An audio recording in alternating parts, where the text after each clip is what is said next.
Bueno, me presento, mi nombre es Thais Fernanda Aquino Terrazas y hoy les voy a hablar sobre examen físico de cardiología. Vamos a empezar con la inspección de la región precordial. Lo primero que tenemos que tener en cuenta es que el paciente tiene que estar con el tórax descubierto desde la cabeza hasta la cintura y tiene que haber una correcta iluminación. También la posición es muy importante porque el paciente puede estar sentado, puede estar de pie, puede estar en posición de decúbito dorsal, en Fowler o semi-Fowler. También en niños y en pacientes de tercera edad tenemos mucho cuidado en la inspección porque tenemos que observar desde la punta de los cabellos y todos los signos que podamos encontrar en facie, cuello y tórax. El paciente tiene que estar con el tórax desnudo desde la cabeza hasta la cintura y tiene que haber una buena iluminación. La posición es muy importante porque puede estar de pie, sentado o en posición de decúbito dorsal. Posición Fowler o posición semi-Fowler. En un tórax normal podemos ver que es simétrico y en jóvenes y delgados vamos a observar que el latido cardíaco se encuentra en el quinto espacio intercostal en la línea medio clavicular lado izquierdo, ¿no? Vamos a observar el latido cardíaco durante la sístole. En las deformaciones patológicas del tórax vamos a observar como la sifoscoliosis, lordosis y el pectus excavatum. Si son acentuadas, estas pueden originar una cariopatía debido a que acarrean el mal funcionamiento del corazón y de la circulación menor. En niños que tienen el proceso de osificación normal y que aún no ha terminado, entonces un crecimiento anormal del corazón o un derrame pericárdico pueden ocasionarme un abombamiento de la región precordial, lo que me puede llevar a una deformación del tórax.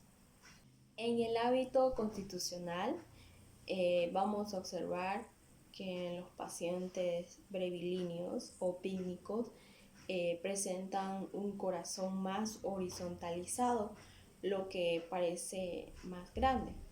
En cambio, en los longilíneos vamos a observar que presenta un corazón más verticalizado. Si un paciente cardíaco presenta palpitaciones a nivel del cuello con ingurgitación yugular, vamos a sospechar que es debido a una insuficiencia cardíaca.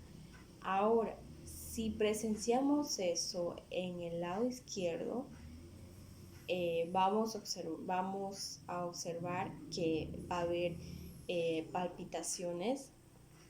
Sospecharemos de una insuficiencia aórtica. Bueno, vamos a hablar un poco sobre el choque de punta. ¿Qué es el choque de punta? Es la pulsación cardíaca o latido cardíaco que se produce con levantamiento en la región del ápex, durante las sístoles, que se observa en el tórax anterior. Bueno, el latido cardíaco se encuentra en la línea medio clavicular, en el quinto espacio intercostal, lado izquierdo, y en niños se encuentra en el cuarto espacio intercostal, igual en la línea medio clavicular, y en ancianos se encuentra en el sexto espacio intercostal, en el lado izquierdo. Bueno, también hablaremos un poco sobre las pulsaciones, que las pulsaciones supraesternal la vamos a observar como en éxtasis y en la coartación de la aorta. En el epigastrio vamos a observar en un hipertiroidismo y en una hipertrofia del ventrículo derecho. En el hepático vamos a observarlo en una insuficiencia tricúspide que abarca todo el hipocondrio derecho. En el aórtico, que es central, disminuye en la inspiración profunda y aumenta la presión abdominal. Bueno, como les decía, la mano que palpa se va a ir aplicando primero en el mesocardio, luego se va a ir hacia la punta y después va a irse hacia la región del cifoides y sus cercanías. Y por último vamos a palpar sobre la base y los ambos lados del esternón, colocando la mano transversalmente, ¿no? Y palpando el segmento superior del esternón. El médico se coloca al lado derecho del paciente, donde vamos a aplicar suavemente nuestra mano sobre el tórax anterior. Tenemos que tener las uñas cortadas y las manos no frías. Con la yema de los dedos delimitamos las zonas menos intensas con el latido cardíaco y sensibilidad de la región. Al hacer la palpación, vamos a observar que va a haber un dolor producido por la pared, el latido cardíaco, los fremitos, también el chasquido de la mitral, también problemas aórticos o tricúspidos. En la percusión lo vamos a obtener a través de dos áreas, la área cardiovascular anterior y la área auricular izquierda posterior.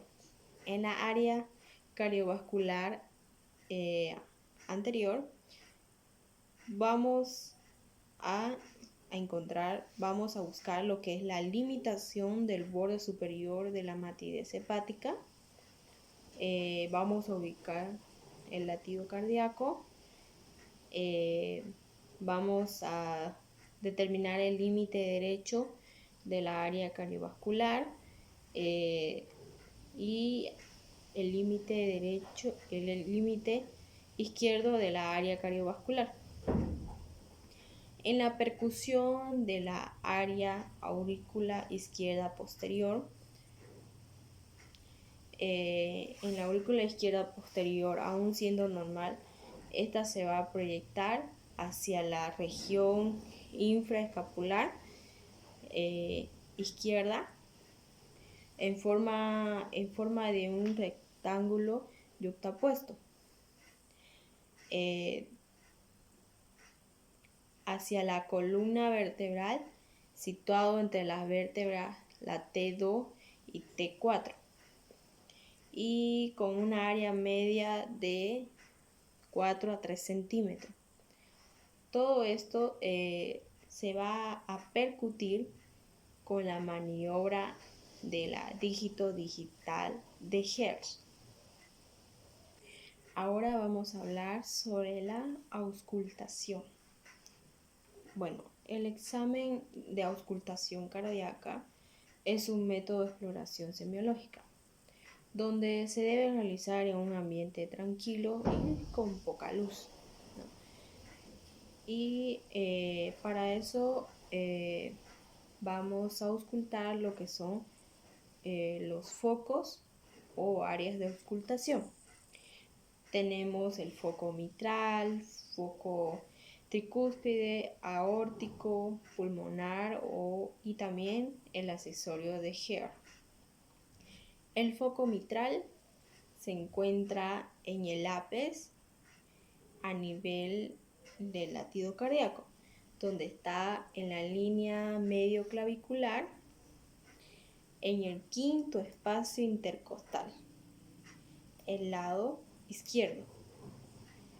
El otro foco de auscultación es el foco tricúspide, que se encuentra en el apéndice sifoides del esternón. También tenemos el foco aórtico, que se encuentra en el segundo espacio intercostal, pero el lado derecho. Y el foco pulmonar, que se encuentra también en el segundo espacio intercostal, lado izquierdo. También está el otro, que es el foco accesorio o de Heer, que se encuentra en el cuarto espacio intercostal, lado izquierdo, en el borde izquierdo del esternón, relacionado con la arteria aorta. Otra cosa que me olvidé comentar es que para hacer nuestro examen de auscultación vamos a usar dos cosas. Vamos a hacerlo ya sea por el método inmediato o mediato. El método mediato es por medio a través de un fonendoscopio y el método inmediato se aplica el oído sobre un papel o pañuelo en el tórax para así poder escuchar. Ahora vamos a hablar sobre los ruidos cardíacos. Tenemos 4 ruidos cardíacos. El primer ruido es de un tono bajo, de timbre suave y de larga duración. Se produce por la contractura de las aurículas, por el cierre de las válvulas aurículos ventriculares, que tenemos la tricúspide y la mitral, ¿no? También se produce por las vibraciones de las contracciones musculares de la sístole ventricular y también por la expansión de los vasos grandes de la sangre que se expande o que se expulsa. Luego también tenemos el segundo ruido cardíaco, que es de un tono agudo y breve, con un timbre fuerte, como un ta, ¿no? Que es producido por el cierre de las válvulas sigmoidea de la aórtica y pulmonar y también por el llenado del ventrículo. Luego también tenemos el tercer ruido cardíaco, que coincide con la fase del llenado rápido ventricular, cuando se abren las válvulas aurículos ventriculares. Es sordo, es un sonido sordo y de un tono bajo, que tiene como un eco apagado del segundo, ¿no? Y por último, el cuarto ruido cardíaco, que es debido a la contracción auricular y a la distensión telediastólica del ventrículo. Si logramos escuchar lo que es el tercer ruido cardíaco y el cuarto ruido cardíaco, es debido a patologías cardíacas. Características de los ruidos cardíacos. Son más intensos en la base, en los jóvenes en el foco pulmonar y en los ancianos en el foco aórtico. Sobre el primero y segundo ruido va a haber un pequeño silencio, ¿ya?, que corresponde a la sístole ventricular. Y también vamos a encontrar entre el segundo y el primer ruido cardíaco, va a haber un ciclo de evidencia de un gran silencio, que es debido a la diástole ventricular. Y entre el primer ruido cardíaco y el pequeño silencio y el segundo de gran silencio, esta es el ciclo cardíaco. En intensidad, depende del grosor de la pared, de la tensión de las válvulas, que pueden ser normofonéticos, que va a ser un ruido normal, como un tum, tum, ¿no? Y los hipofonéticos e hiperfonéticos. Bueno, ahora el tono puede ser piante, como musical, o un vuelo de gaviota, flamear como bandera.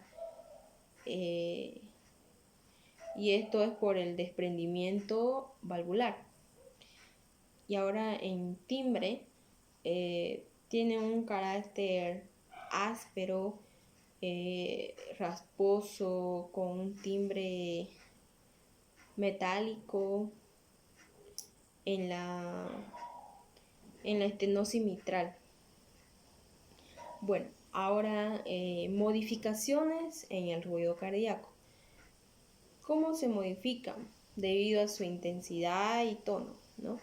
Cuando hay un aumento de intensidad en el primer ruido cardíaco, este puede estar aumentado debido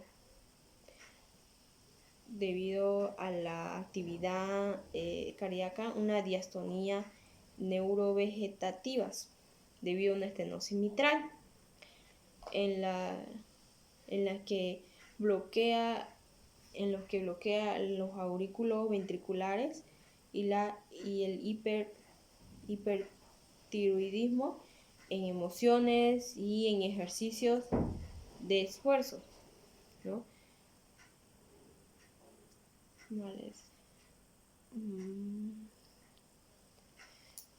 Y la disminución de intensidad en el primer ruido cardíaco es debido a contracción débil cuando el corazón está dañado, y puede ser por una miocardiopatía, una miocarditis de infarto agudo, de un miocardio, de una insuficiencia del llenado ventricular, o de un shock, o de una insuficiencia mitral, también de circulaciones retrógradas en una endocarditis aguda. Ahora, el aumento de intensidad en el segundo ruido cardíaco, en especial en el foco aórtico, está aumentado en una hipertensión arterial, también una arterioesclerosis, también en una aortitis sifilítica, en ateromas, y también a nivel pulmonar. ¿Qué más?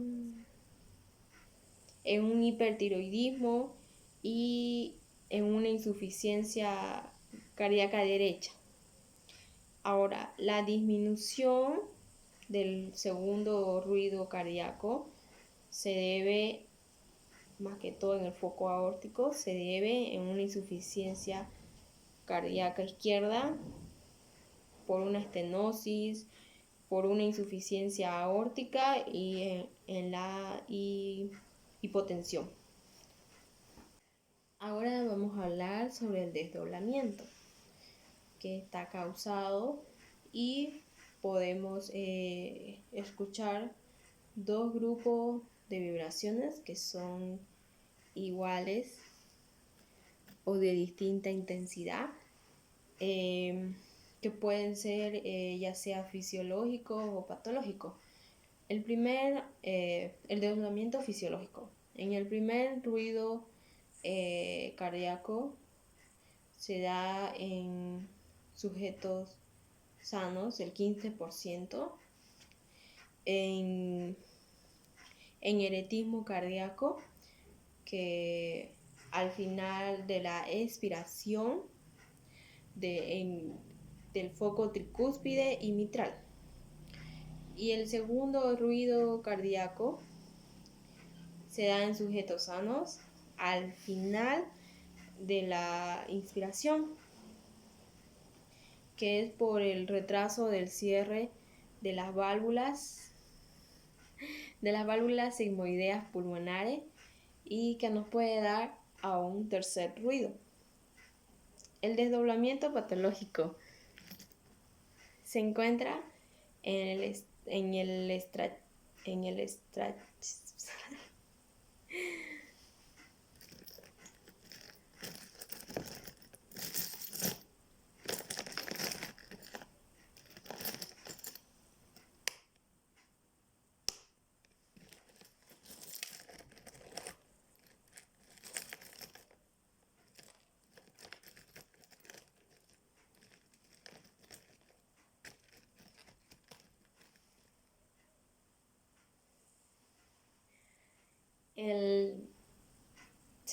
el desdoblamiento patológico se encuentra en el estrechez pulmonar, en una cardiopatía congénita, también en un cortocircuito de derecha e izquierda, también en una estrechez aórtica,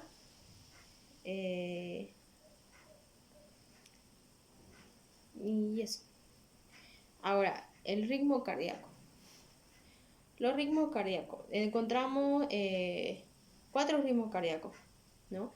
El ritmo cardíaco fetal, que es el ritmo cardíaco del feto en el vientre materno, que tiene una frecuencia cardíaca muy alta, que son iguales del primer ruido y el segundo ruido.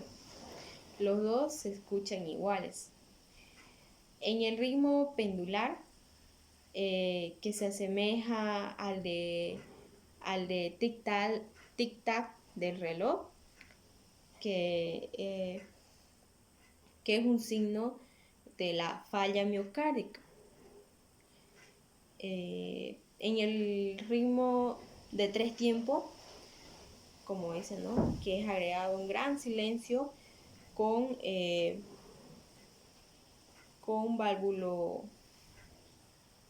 valvulopatías y vibraciones de tensión.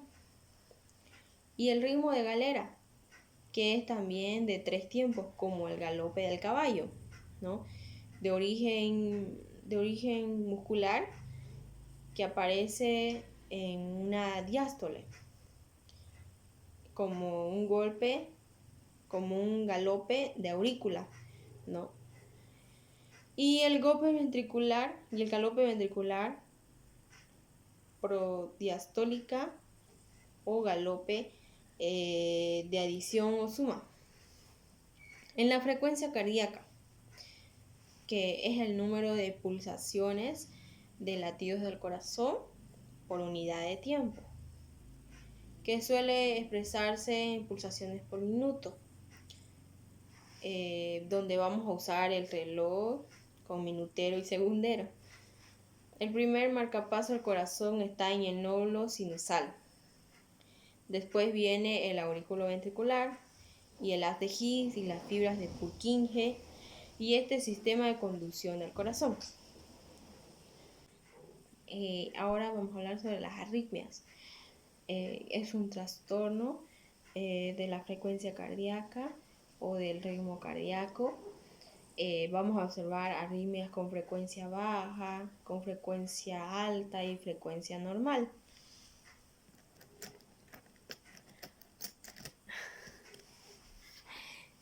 Bueno, arritmia con frecuencia normal es un ritmo regular o irregular. Arritmia con frecuencia baja, vamos a observar que hay una bradicardia sinusal, un bloqueo del aurículo ventricular parciales y bloqueo del aurículo ventricular completo. Arritmias con frecuencia alta. Vamos a observar una taquicardia sinusal, una fibrilación auricular, taquicardia paroxística y aleteo auricular y taquicardia ventricular. Los soplos cardíacos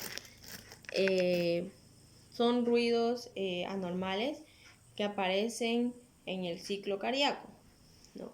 Que se forman a nivel de las válvulas, ya sea por estenosis, por estrechos o una insuficiencia valvular, ya sea mitral o tricúspide, también por las semilunares, tanto aórtica y pulmonar. Su característica, para eso tenemos que localizar dónde se encuentra, su intensidad, el timbre, la duración, la propagación y por último su producción. Clasificación de los soplos. Los soplos se clasifican en orgánicos, funcionales y anorgánicos. Los orgánicos son debido a lesiones cardiovasculares de las válvulas y las comunicaciones. Los soplos funcionales es de base anatómica, pero no por lesiones valvulares, sino de dilatación de los ventrículos, que son sometidos a una sobrecarga de los volúmenes. Los soplos anorgánicos, que debido a la turbulencia sanguínea, por un aumento de la velocidad de velocidad circulatoria que se origina en la intra y extrasístole. Los soplos sistólicos. Los soplos sistólicos se clasifican en soplos de eyección y soplos de regurgitación. En los soplos de eyección es debido al aumento de la sangre, que es un ruido seco con desdoblamiento. Y el soplo de regurgitación, que son contracorriente y patológicos. En el soplo de eyección podemos observarlo como una estenosis aórtica y bueno, su duración puede ocupar durante la sístole o diástole. Tenemos el soplo sistólico y el soplo diastólico. En el soplo sistólico ocupa lo que es un pequeño silencio y en el diastólico va a ocupar un gran silencio, ¿no? Ahora, debido a su intensidad, pueden ser muy débil, moderado, intenso, muy intenso o percibido por el enfermo. También puede ser débil, moderado, fuerte o muy fuerte. Ahora, debido a su tonalidad, pueden ser soplos graves o soplos agudos. Debido al timbre, pueden ser chorro de vapor, son diastólicos, rasposos, musicales o piantes y son suaves. En el chorro de vapor son diastólicos por la estenosis mitral y tricúspide. Y los son diastólicos es en las insuficiencias aórticas y pulmonares. Y rasposos se asemeja al paso de la palma de la mano o rastreando el pabellón auricular. En los musicales o piantes se asemeja al vuelo de la gaviota o al flamear las banderas. Y son suaves a una endocarditis bacteriana o a una ruptura tendinosa. Su localización. Pueden haber soplos en la base y soplos en el vértice. Soplos en la base tenemos como en la aórtica y pulmonar. En la aórtica pueden ser sistólicos y diastólicos, que puede ser por una estenosis o una insuficiencia. En el pulmonar también pueden ser sistólicos y diastólicos, también debido a una insuficiencia o una estenosis.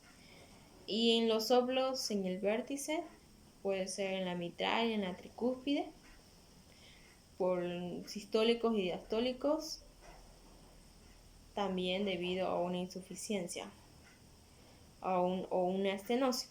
En propagación tenemos la insuficiencia mitral, que es un soplo diastólico que se propaga hacia la axila y el dorso,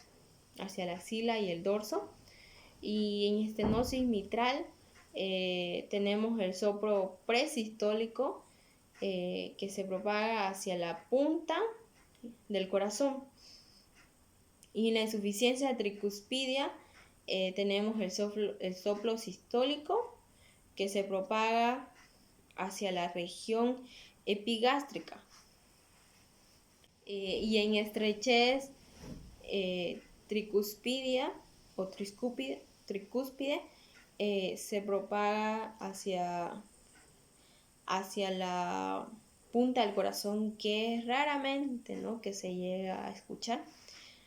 Y el aórtico, que es un soplo sistólico en la estenosis, que se propaga hacia los vasos del cuello, del lado derecho, ¿no?